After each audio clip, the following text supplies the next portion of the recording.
জানেন তো নতুন মুসলমানে আপনার হায়াত কমে যায়, তাও আবার সুযোগ কমে যাওয়া, মৃত্যুর দিক আরো এক ধাপ এগিয়ে যাওয়া।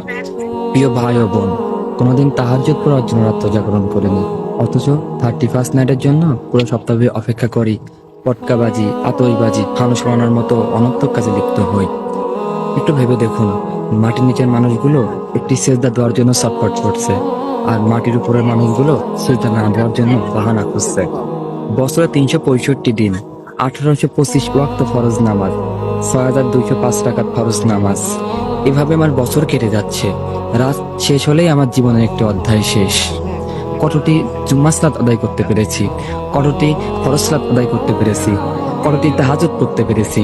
একটু ভাবুন, আল্লাহর কোন কোন অবাধ্যতায় লিপ্ত হয়েছি সেগুলো থেকে তওবা করুন। কবরের ফার্স্ট নাইটের জন্য প্রস্তুতি নিন, তাইলে আখিরাতের ফার্স্ট নাইট সুখকর হবে ইনশাআল্লাহ।